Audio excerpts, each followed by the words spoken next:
Good afternoon from Abisko.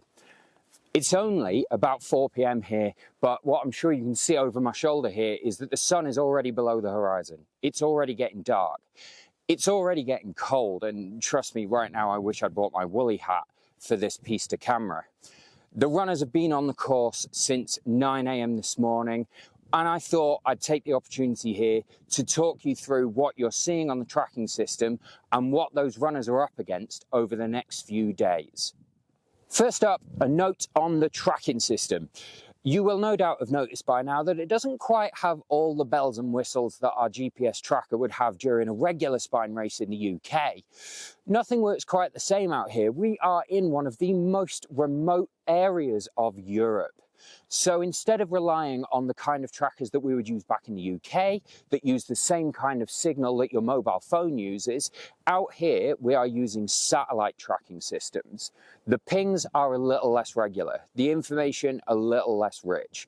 We will be able to see the runners 24 hours a day, and you'll be able to track them 24 hours a day.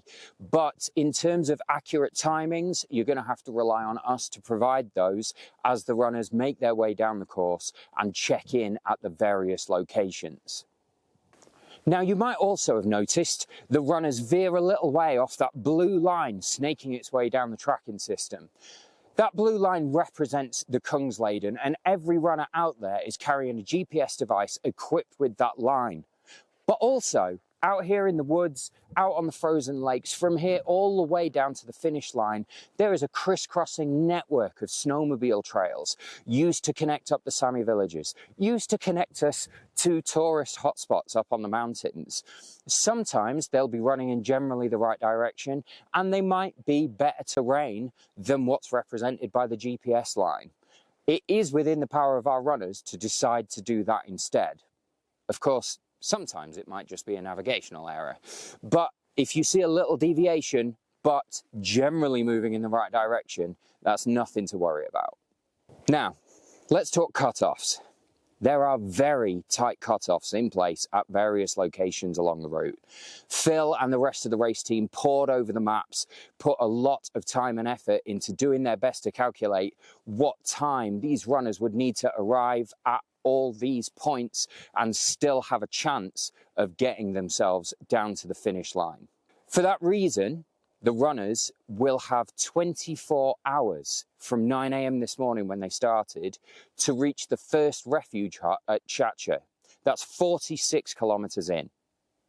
There's another small refuge hut at Singi, and that's at 70 kilometers. The cutoff there is 30 hours. Now, that may seem very tight, only having 6 hours between those huts, but the terrain between Chacha Hut and Singi Hut is almost entirely downhill and almost entirely hard-packed trail, so they should be able to coast through that section quite easily. From that point, they'll have until the 48-hour mark to reach the first checkpoint. At that first checkpoint, they'll be allowed access to their drop bags so they can refuel, change out their kit, and prepare for the next grueling stage. But they will have to be in and out of checkpoint 1 within 48 hours of race start. Now, at CP2 in Kvikkjokk, things get a little more complicated. CP2 represents the finish line for those in the Montane Arctic Spine Challenger, and they'll have 84 hours to reach that point if they wish to be considered a finisher of the race. However, the runners in the full monster 293-mile Montane Arctic Spine race need to be moving faster than that if they hope to beat their final cutoff in 8 days' time. For that reason, they need to be in and out of CP2 in 78 hours. Once the runners in the Challenger have left us, the runners in the full Arctic Spine will have up until the 108-hour mark to reach CP3 at Jakvik. By the 156-hour mark, they'll need to have made it to Armanas. Armanas isn't a full checkpoint, that's just a run-through checkpoint with a safety team to monitor the runners before they head into the final stretch. From that point, there is nothing between them and Hemavan.